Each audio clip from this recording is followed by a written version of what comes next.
नमस्कार विद्यार्थियों।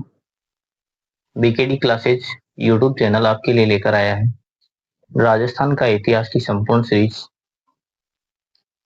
संस्कृत व्याकरण के बाद वो तो अपने टॉपिक चल रहे हैं, उसके साथ साथ ही राजस्थान के इतिहास की एक संपूर्ण सीरीज के रूप में हम इनको पार्ट बाई पार्ट पढ़ते जाएंगे। आप सबका इनमें स्वागत है। आइए देखिए और समझिए। सबसे पहले बात करेंगे राजस्थान का जो इतिहास है वो बहुत गौरवशाली इतिहास रहा है। राजस्थान के इतिहास में बहुत सारी ऐसी चीजें जो किसी भी प्रकार का जो इतिहास है, कहीं का भी इतिहास है, वो सारी चीजें वहां पर नहीं है। बात करते हैं राजस्थान के इतिहास में ऐसी कौन सी बात है जो बाकी इतिहासों में नहीं है। सबसे पहले राजस्थान का इतिहास जो है कितने भागों में बंटा है, कौन कौन सी चीजें हैं, इन पे विचार करेंगे। राजस्थान का इतिहास, राजस्थान का जो इतिहास है वो 3 भागों में बंटा है। सबसे पहला भाग जो है अपना वो है प्राचीन काल। नंबर 1 प्राचीन काल।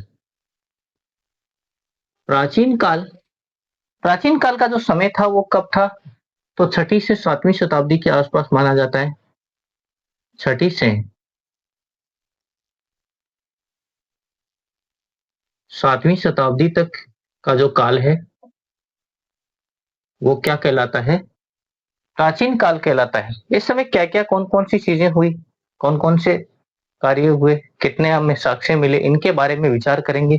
सबसे पहले बात करते हैं यहाँ पर ये जो काल है, कालखंड है, 6ठी से 7वीं शताब्दी का जो कालखंड है, यहाँ पर ऐसी कौन कौन सी चीजें मिली जिनके बारे में हम जानना चाहते हैं और जानकर हम उनको अपने जीवन में उतारेंगे। सबसे पहले बात करते हैं कौन सी, तो प्रमुख सभ्यताएं यहाँ पर मिली। अनेक प्रकार की सभ्यताएं, सिंधु घाटी सभ्यता, हड़प्पा, मोहनजोदड़ो, वहां की जितनी सभ्यताएं थी उनमें राजस्थान में भी कुछ हिस्से यहाँ पर भी है। अब कौन कौन से हैं उनको हम देखेंगे। सबसे पहले बात करते हैं प्रमुख सभ्यताएं।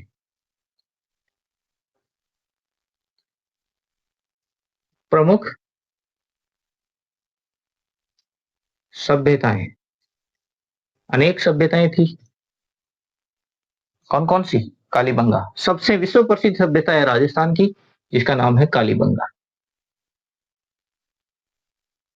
कालीबंगा कौन सी जगह पर है, हनुमानगढ़।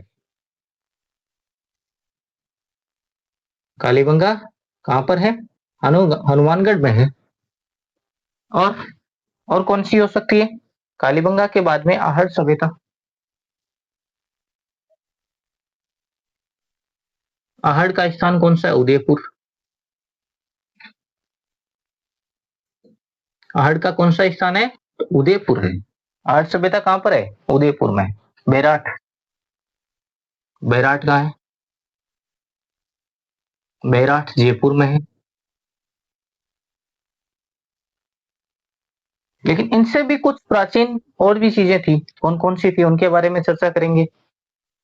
और कौन सी थी, गणेश्वर सभ्यता कहां पर है, सीकर में। गणेश्वर स्थान सीकर। ये सभ्यताएं राजस्थान में थी।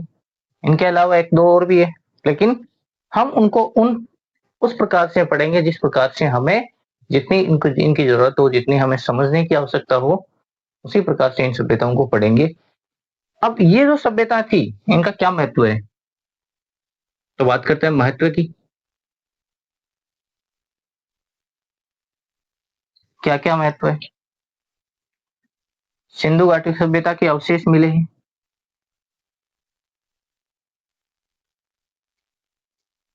भारत की सबसे प्राचीन सभ्यता सिंधु घाटी सभ्यता, जिनके प्रमुख 2 स्थान हड़प्पा और मोहनजोदड़ो। तीसरा प्रमुख स्थान कालीबंगा। हड़प्पा और मोहनजोदड़ो दोनों शहरी सभ्यता थी, जबकि कालीबंगा जो है ग्रामीण सभ्यता थी। और ग्रामीण सभ्यता होने के साथ साथ ये कहां पर थी, राजस्थान के हनुमानगढ़ जिले में स्थित है। तो ये राजस्थान के लिए महत्वपूर्ण है सिंधु घाटी सभ्यता की। तो सिंधु सभ्यता के अवशेष, सिंधु सभ्यता के अवशेष मिले हैं, उनके बारे में चर्चा करेंगे। उनके बाद में सिंधु घाटी सभ्यता शुरू हुई, फली फूली और नष्ट हो गई। इनका काल खत्म हुआ, उसके बाद में आर्यों का आगमन हुआ।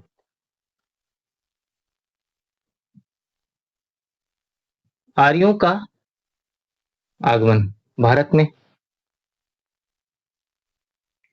क्योंकि भारत के उत्तरी सिरे से आर्य आए थे, तो ये भी महत्वपूर्ण है। भारत का उत्तर पश्चिमी क्षेत्र होने के राजस्थान भारत का उत्तर पश्चिमी क्षेत्र होने के कारण ये भी इंपॉर्टेंट है। और क्या है? जनपद काल। आर्यों के आने के बाद में कौन सा काल? जनपद काल। जनपद काल।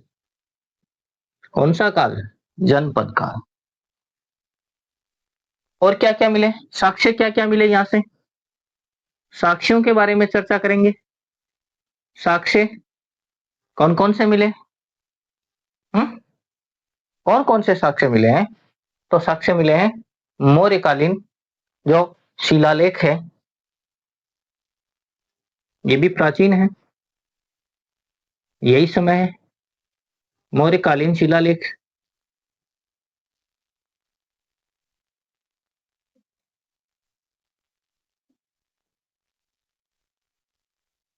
मौर्यकालीन शिलालेख। और क्या मिला? उसके बाद में कई सिक्के मिले हैं।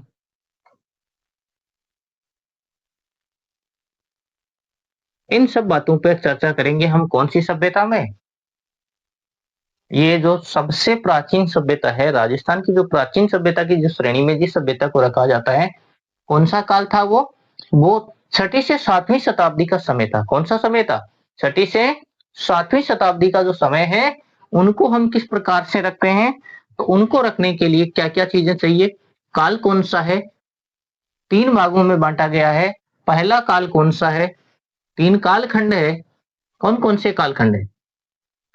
ये कालखंड है, यानी समय के आधार पे। और कौन सा समय? 6ठी से 7वीं शताब्दी। 6ठी से 7वीं शताब्दी का जो समय है, उस समय क्या क्या हुआ? तो प्रमुख सभ्यता इस समय राजस्थान में सभ्यताएं पनपी, जिसमें हनुमानगढ़ थी। हनुमानगढ़ में एक सभ्यता थी कालीबंगा।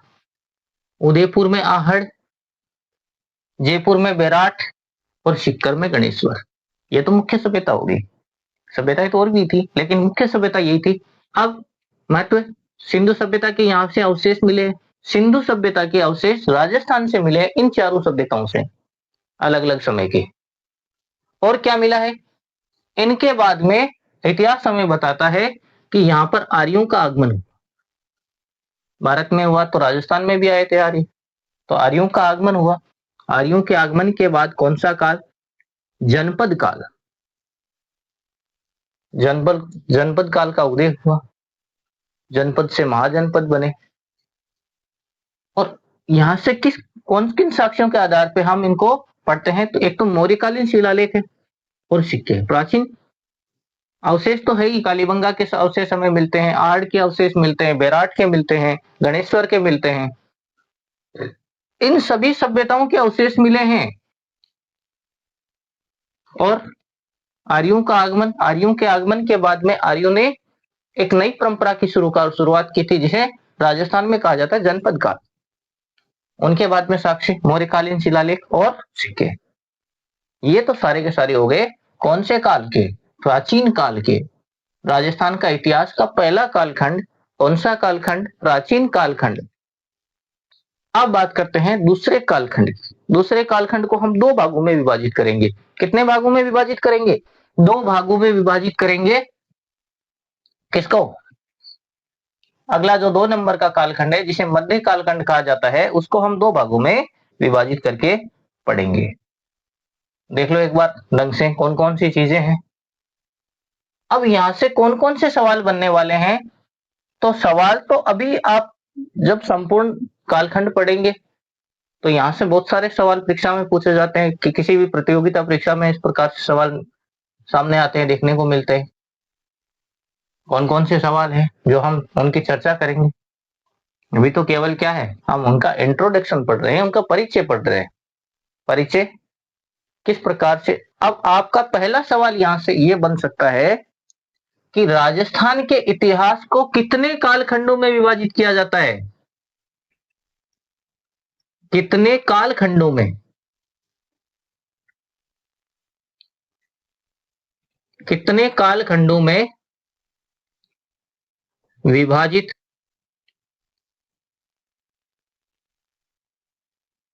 किया जाता है? किया जाता है तो कितने कालखंड है? उत्तर कितना हो गया? 3। आपको 4 ऑप्शन दिए जाएंगे। 3 हो सकता है, 4, 5, 6, जितने भी हो सकते हैं, लेकिन 3 इनका आंसर, सही आंसर क्या है? 3। एक सवाल तो ये बन गया। दूसरा सवाल ये बन गया कि राजस्थान के कालखंडों का क्रम क्या है? राजस्थान के इतिहास के, राजस्थान के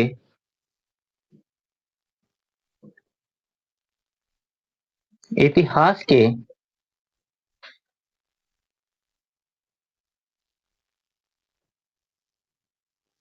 कालखंडों का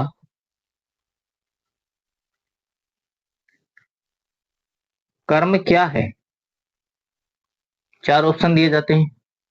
प्राचीन काल, मध्यकाल और आधुनिक काल। आधुनिक काल, मध्यकाल, प्राचीन काल। तो ये क्वेश्चन तो इतना सरल है, इजी है। इस प्रकार इतने इजी क्वेश्चन तो बहुत कम चांस है पूछे जाने के, लेकिन इस प्रकार के क्वेश्चन पूछे जा सकते हैं। और इतना इजी तो आप कर भी दोगे, कोई दिक्कत ही नहीं। कितने कालखंड है? 3 कालखंड है। सबसे पहले वाला कालखंड प्राचीन हो गया, सबको पता है। जो बीच का कालखंड है वो मध्य कालखंड है, और जो सबसे लास्ट का जो कालखंड है वो कौन सा है?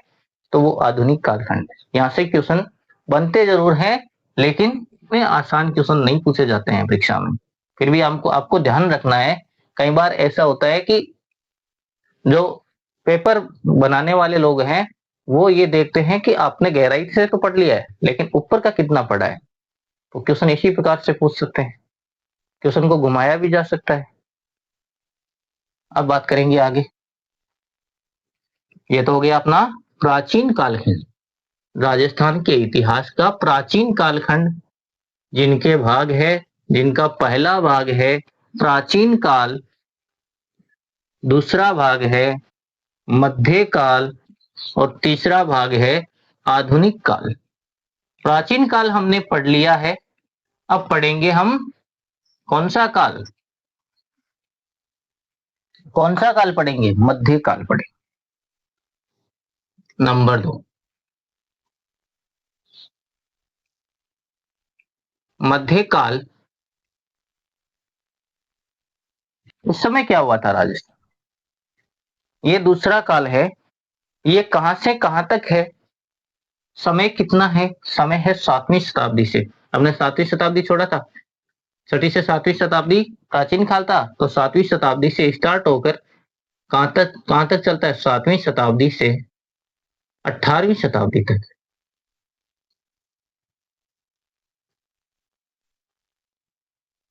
7वीं शताब्दी से शुरू होकर कितना? 18वीं शताब्दी तक का जो काल है वो क्या कहलाता है? वो कहलाता है मध्यकाल। अब मध्यकाल को भी 2 भागों में बांटा जाता है। नंबर 1 पूर्व मध्यकाल, नंबर 1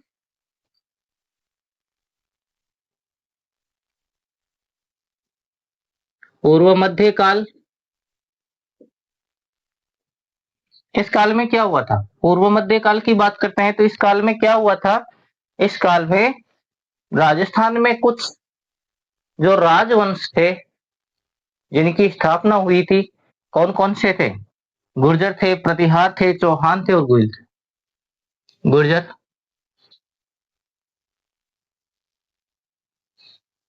प्रतिहार, चौहान, प्रवार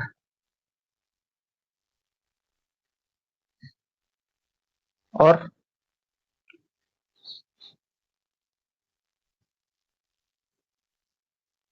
गोहिल वंश का उदय।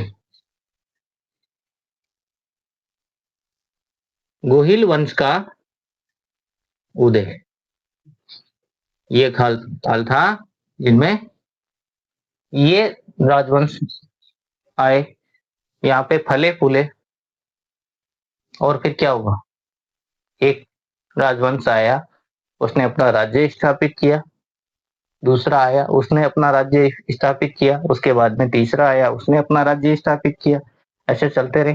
लेकिन मध्यकाल में का जो दूसरा भाग है वो कौन सा था, तो उत्तर मध्यकाल। उत्तर मध्यकाल, कौन सा काल, उत्तर मध्यकाल। उत्तर मध्यकाल में क्या क्या हुआ, सबसे पहले बात करते हैं क्या हुआ, तो मुगल राजपूत संबंध,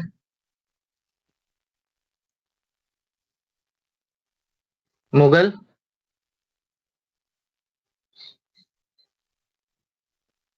राजपूत संबंध, ये हमें पढ़ना है।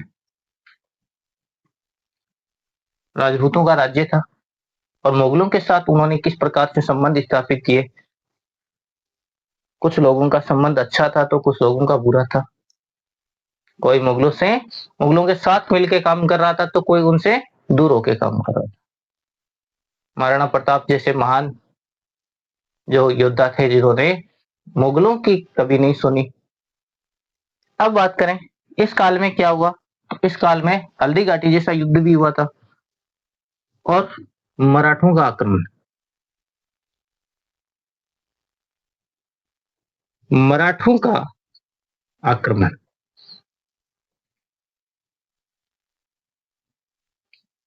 ये काल था अपना कौन सा, उत्तर मध्य का। इस काल में हमें क्या क्या पढ़ना है, कौन कौन सी चीजें हैं, इस काल में हमें पढ़ना है सांस्कृतिक और स्थापत्य कला। क्या क्या पढ़ना है, मुगल राजपूत संबंध, मुगलों और राजपूतों की जो स्थापत्य कला है, जो सांस्कृतिक जो उनके रीति रिवाज है उनके बारे में चर्चा करेंगे। मराठों का आक्रमण हुआ तो इन्होंने वो वहां से क्या लेके आए और यहाँ से क्या लेकर गए, ये सारी चीजें पढ़ेंगे। तो क्या, एक तो स्थापत्य कला, स्थापत्य व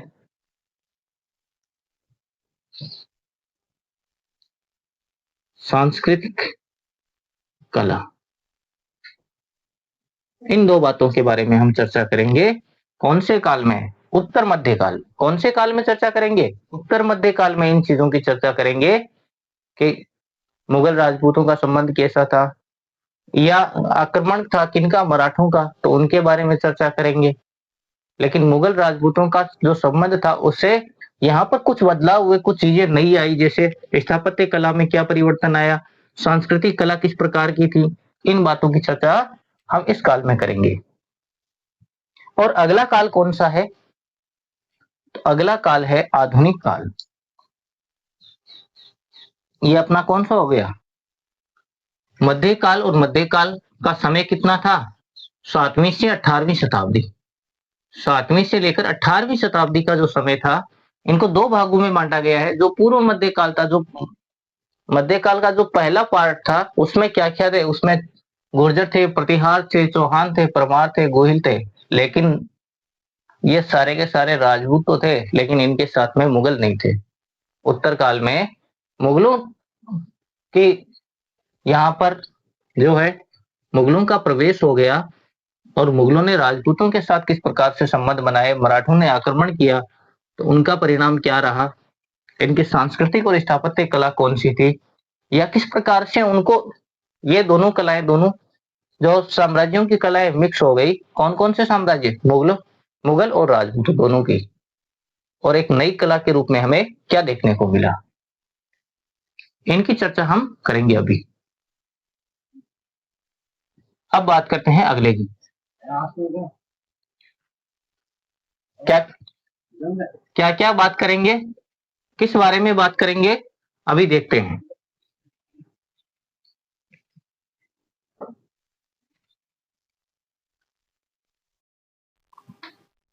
हाँ, तो हम चर्चा कर रहे थे राजस्थान के इतिहास की। राजस्थान के इतिहास में हम 2 पार्ट पढ़ चुके हैं। पहला कौन सा? प्राचीन काल, और दूसरा मध्यकाल। अब अगला जो काल है, वो काल कौन सा है? तो वो आधुनिक काल है। आधुनिक काल में राजस्थान में कई सारे परिवर्तन आए। कौन-कौन सी चीजें बदली, उनके बारे में चर्चा करेंगे। आधुनिक काल, आधुनिक काल में क्या-क्या परिवर्तन आए, कौन सा इनका समय था? तो आधुनिक काल का जो समय है 18वीं शताब्दी से शुरू होता है और 1956 तक था। 18वीं शताब्दी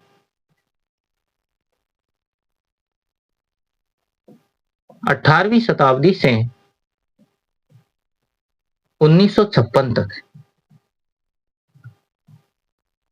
18वीं शताब्दी से लेकर 1956 तक इनका कार्य जो समय था, ये कालखंड जो है ये कहलाता है आधुनिक कालखंड। अब आधुनिक कालखंड में कौन-कौन सी चीजें हैं, उनके बारे में हम चर्चा करेंगे। अब देखते हैं आधुनिक काल के बारे में। सबसे पहले आधुनिक काल के बारे में, जो 1956 तक का जो समय था वो ब्रिटिश प्रभाव का समय था, क्योंकि भारत जो है अंग्रेजों की गुलामी झेल रहा था। तो ये जो समय था ये क्या कहलाता है? ये ब्रिटिश प्रभाव का जो समय कहलाता है।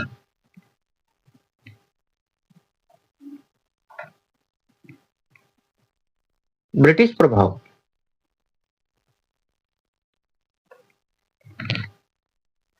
ब्रिटेन के लोगों का क्या-क्या प्रभाव पड़ा, ये पढ़ेंगे। उसके बाद में जन आंदोलन क्या थे? ब्रिटिश प्रभाव आया तो ब्रिटिश प्रभाव के साथ कुछ आंदोलन की जो चीजें आई। कौन सा आंदोलन था? जन आंदोलन।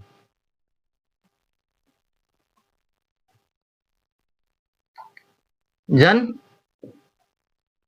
आंदोलन।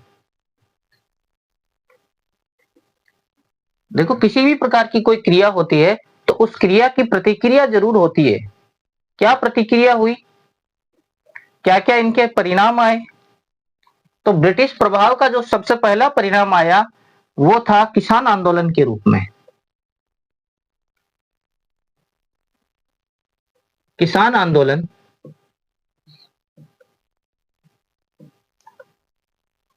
किसान आंदोलन। और क्या था? 1857 की क्रांति भी आई। 1857 की क्रांति,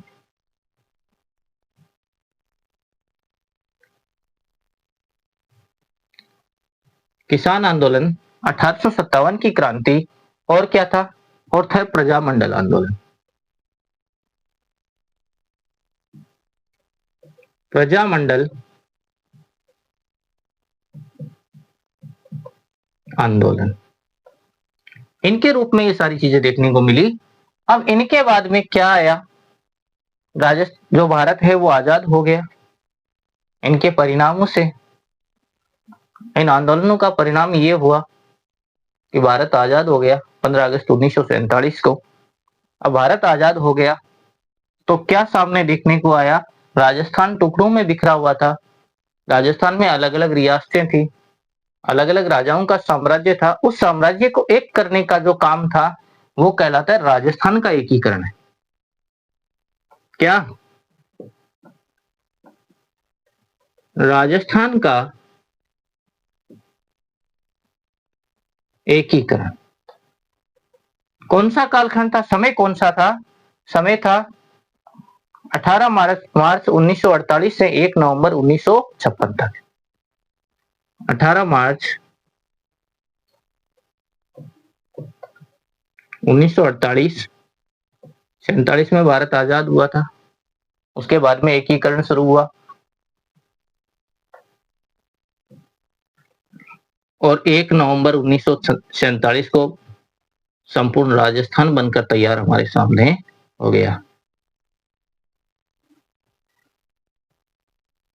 1956, 1 नवंबर 1956। कहां से कहां तक? 18 मार्च 1948 से 1 नवंबर 1956 तक राजस्थान का जो है एकीकरण संपन्न हो चुका था। तो ये तो है, अपने सबसे पहली बात ये है कि राजस्थान का जो इतिहास है उसको कितने भागों में बांटा गया है, उसको हमें किस प्रकार से अध्ययन करना है, उनके बारे में चर्चा कर रही है।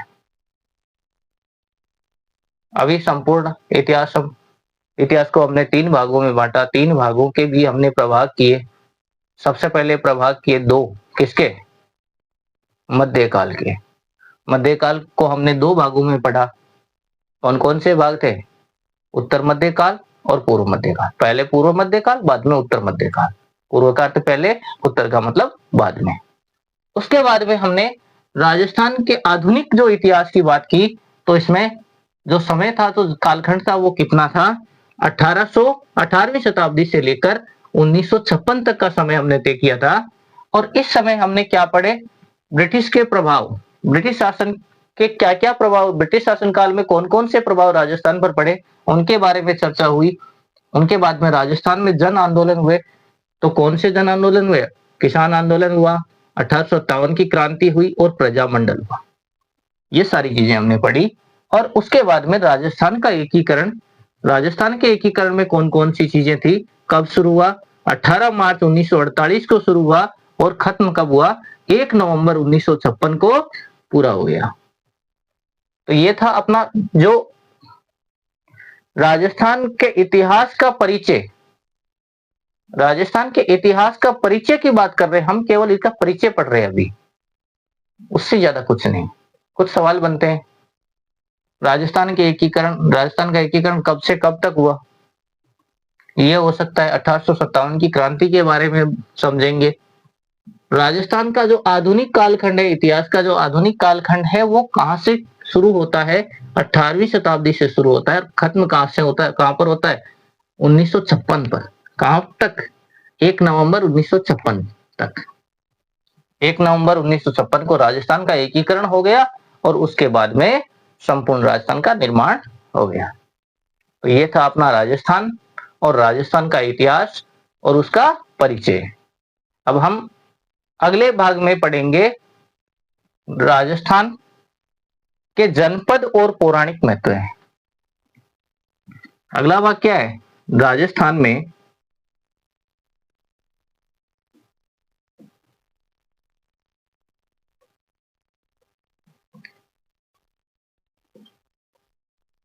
जनपद काल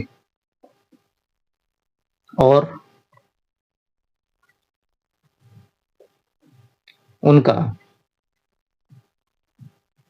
पौराणिक महत्व।